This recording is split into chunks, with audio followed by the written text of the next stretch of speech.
comes down to the quality of your coaching and the quality of that coach's education, his experience, and his or her observation of their athlete. Right, and I think what happens is when you get caught within the big box theory or the big box culture, you see everything from the big box's point of view. I like to relate to mixed martial artists or MMA fans, UFC fans. They always look at someone's ability based upon MMA.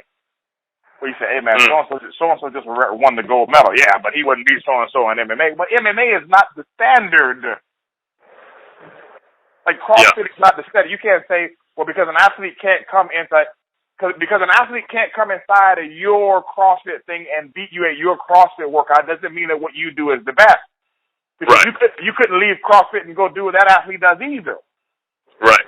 So the coach has to see things outside. I'm going to get to my point. They have to see things outside of that big box theory or that big box point of view. When you're inside of CrossFit, what actually makes you go grab a certification as a level 1 track and field coach? What makes you go grab a certification as a triathlon coach? What makes you train Ironman? Because the bottom line thing is when you talk to people about CrossFit, you say, hey, man, I'm training so-and-so for a marathon. Oh, man, what do you need to do a marathon for? You don't need to do any long-distance running. That doesn't make you a great athlete. What are you talking about? Yeah. You have to be able to study long-distance training, understand the Lydiard approach, understand VO2 max and the benefits of VO2 max, enhancing the VO2 max. You need to understand how to train boxers, how to train wrestlers, how to train the soccer mom, how to train the soccer player. You got to look outside of the Olympic weightlifting box. You can't say, oh, man, the Olympic weightlifting movements are the best movements. No, they're the best movements that you know. Right. So it's very difficult for those coaches to actually learn about other things because they're trying to learn as much as they can about CrossFit. What's funny is as you relate things back to MMA as your, it's your area of expertise, one of your areas of expertise, one of your areas of experience. I live much of my life in the kitchen, and what's funny is a couple of weeks ago I was in a wine. Hey, listen. Unfortunately, I have too, and that's where my 6-pack is suffering. So we're gonna talk about that afterwards. So I was in a wine store the other day looking for some wine to cook with, and I was with my wife, and she grabbed a red wine that I'd never heard of, and it was one of these blended wines. So it wasn't one particular type of grape. It was I think it was a Menage a Trois, the name of the brand, and it's a mix between one red wine and another red wine. And when the gentleman who worked at the store came up to us, he said, "Take that out of the basket right now." And so we said, "Why?" And the guy says, "Well, this wine is too expensive, and it looks like it's cheap, but it's not. You're paying more. Here's why. When this other brand sells you, Type A wine and Type B wine, the bottle's larger and it's specialized. You're getting high quality wine. That same brand then takes the leftover of those two individual wines, puts them into a big vat, blends them up, puts it into a smaller bottle, puts a new label on it, and charges you the same price. But really you have a smaller bottle, and you're no longer specialized.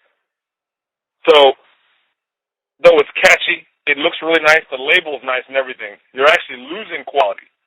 And you're paying the same price for less wine. They've convinced you that it's more valuable.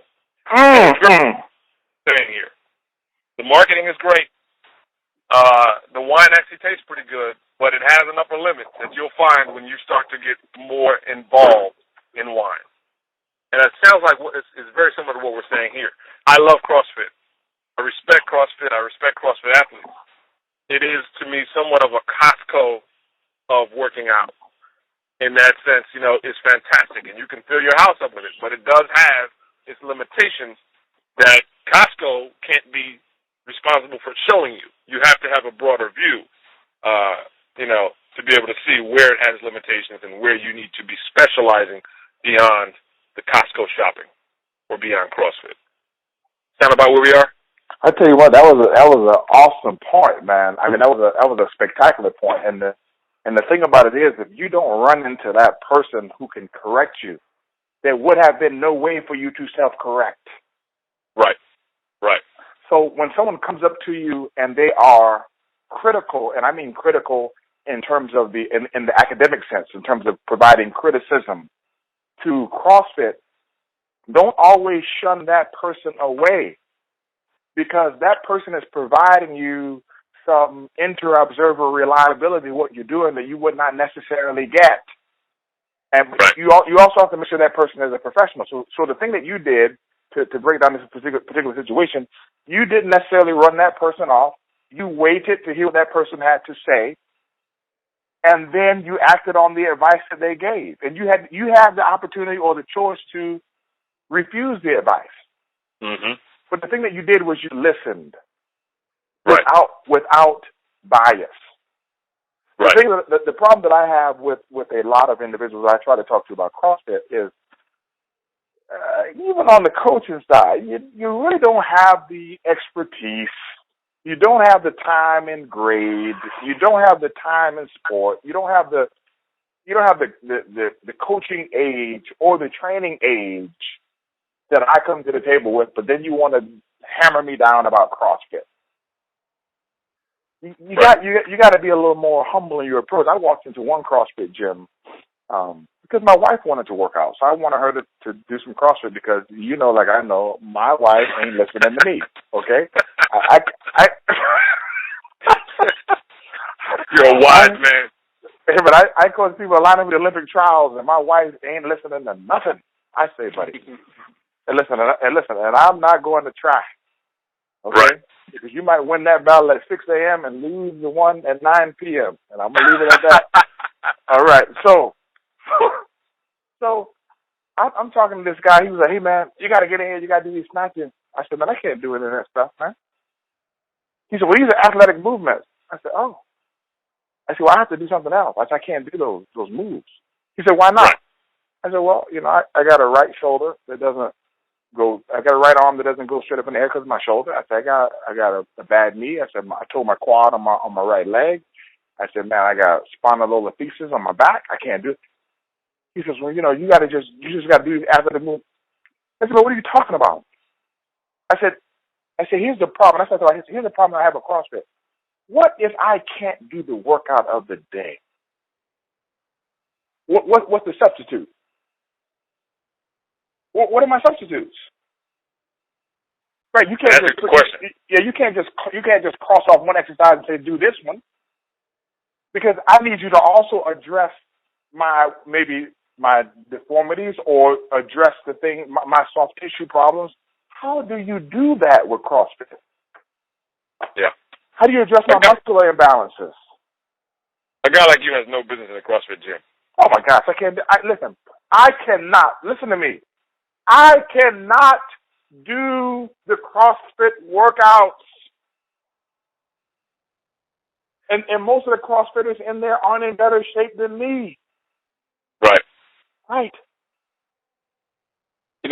One of the things I wanted to transition into is I want to talk about along the lines of community and the religious type and cult aspect of it, which I like. I want to talk about some of the, inherent just rote beliefs that people fall into in CrossFit, specifically regarding their diet and nutrition, which, that's my thing. I wanted you to talk about that whole paleo movement. Yeah, exactly. I like paleo. I think it is got a strong root in just establishing a set of rules for eliminating unnatural foods from your diet. So in that sense, it's fantastic. But just like we talked about CrossFit having an upper limit, if someone today were to just simply pick up a paleo book and say, hey, I'm doing CrossFit and the guys in my box, they said actually paleo, So then you go and you start eliminating white flour, you start eliminating white sugar, you start eliminating bread, you start eliminating legumes, all from your diet. You start increasing your whole meats, which is great, increasing your vegetables and healthy fats. That's all fantastic. I believe in all that. But it has an upper limit beyond which you will start to plateau if you don't make individualized adjustments. So paleo is a great resource and foundation for anyone to start eliminating bad foods from their diet, but it doesn't address several key things that are necessary for you to really go beyond pretty good and get to great. And that's why several of my clients are CrossFit athletes, because they've reached that and recognized, hey, I can't work out that much harder, and I can't eliminate too much more from my diet. What am I doing wrong because I don't have the body I want? Not only do they not have the body that they want, they don't have the knowledge that you have to get it. Right. And exactly. let me tell you something. And what happens is, and this is also one of the contributing factors to injury, is because they go to these gyms and they believe that in order to look better or to look fitter, they have to work out harder. Not the truth at all. So exactly. They start running these 400 meters hard, and they start swinging this kettlebell, and they start doing these atrocious pull-ups. God bless you. And listen, you can get hurt doing these things. Yeah. Now, and what happens to? And here's the issue that I have. And I had to talk to when I went out to the amphibious training center in Virginia to train the Navy SEALs. To work with them on some close quarter combat stuff, and they were telling me about how I used to lift weights before, but now it's so much about being fit. It's about being able to swim and then be able to climb rope. And I said, listen, here's what you got to understand about the word fitness. The root is fit, meaning fit for a thing. The bodybuilder is fit. He is fit for bodybuilding competition.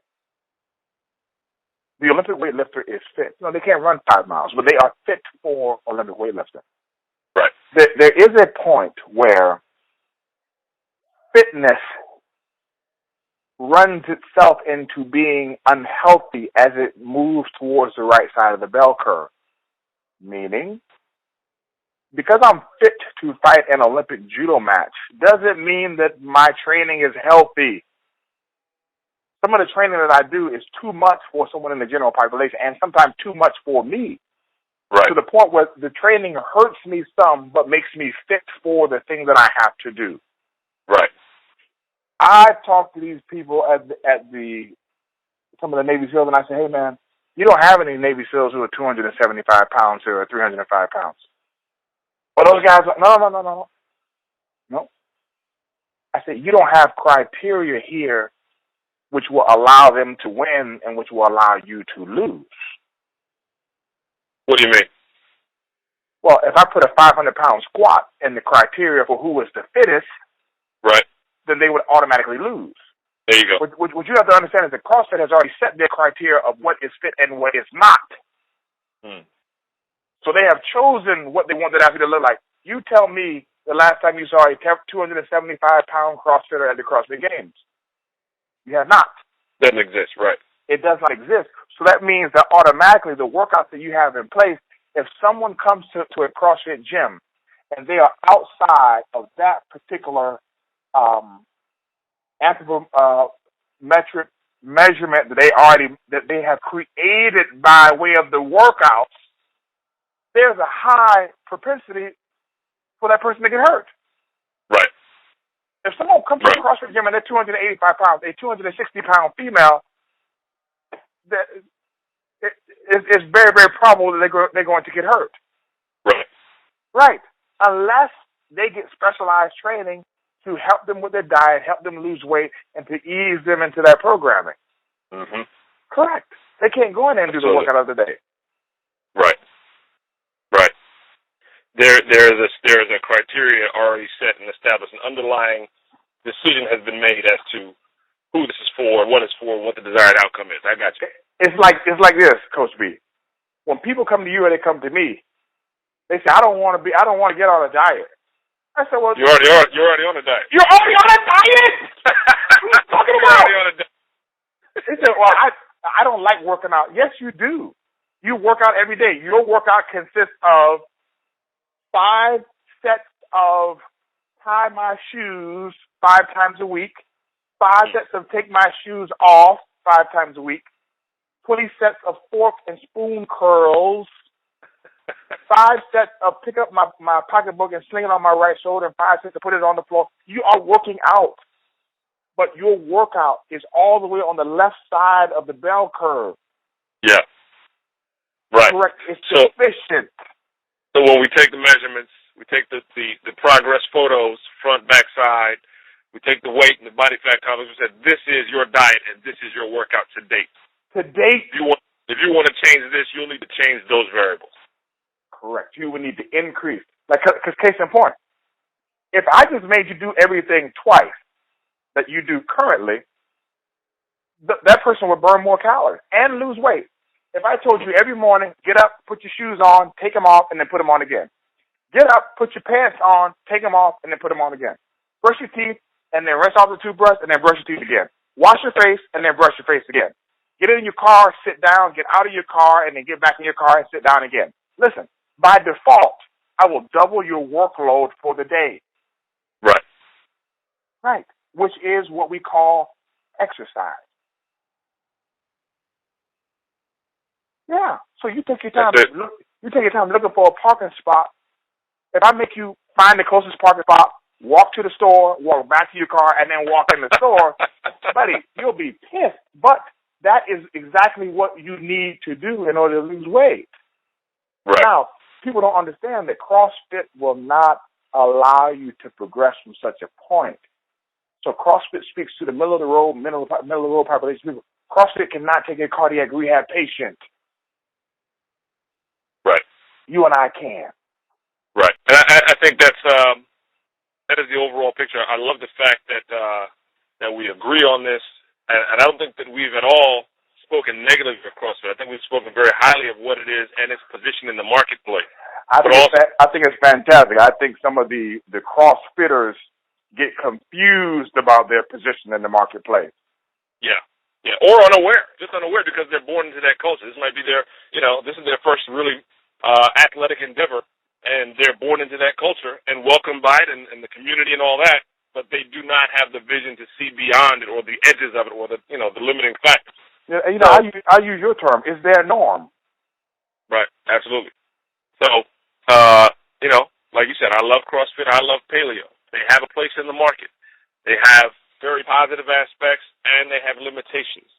And when you reach that limitation or become aware of that limitation and you wish your results to go beyond that, or you are below the bottom barrier for participation, you definitely need more individualized attention. And that's when you will highly benefit from seeing someone like Dr. Ferguson or myself. And I'll tell you this. I will not speak negatively of CrossFit. I appreciate when everyone respects what everyone does. Do I respect Rich Froning? Yes, sir. Do I respect those people who compete at the CrossFit Games? Yes. Absolutely. I respect any and everybody who gets up off of their couch and makes an effort to be better at a thing. I don't care if it's playing the harmonica. Okay? If you're going to take the time, you're going to make the effort, and you're going to do the practice and do the deliberate practice and do the work, there's honor in that. There's merit in that. I give you a high five, give you a big up, and I think it's absolutely fantastic. Okay? I just want to make it very clear that if you ask Coach B or you ask myself, do we believe that what we provide is better than CrossFit? The answer is a resounding yes. Absolutely. It is no different than if you ask a tailor if the suit that he provides are better than those which are in K&G Fitness or Target. He will tell you yes. Because the quality of care, of attention that is paid to the minutia, that is paid to you to make sure that everything is matched up for what you need is just different. Superior. Individualized. It's superior. And some people say, I don't need that. Understood. Some people need to bounce off of a negative experience before they realize what they really need. Unfortunately.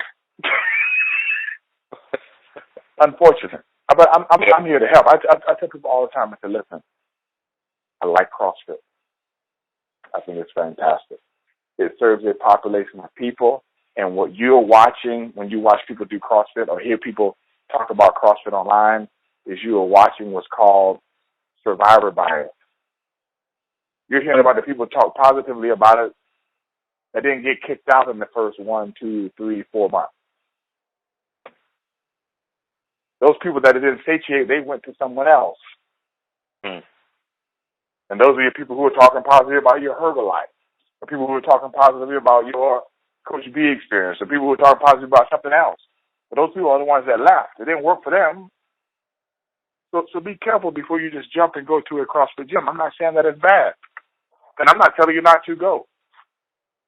I'm just telling you, be aware when that person walks by you in the store and they tell you to put that bottle of the wine back. Very good.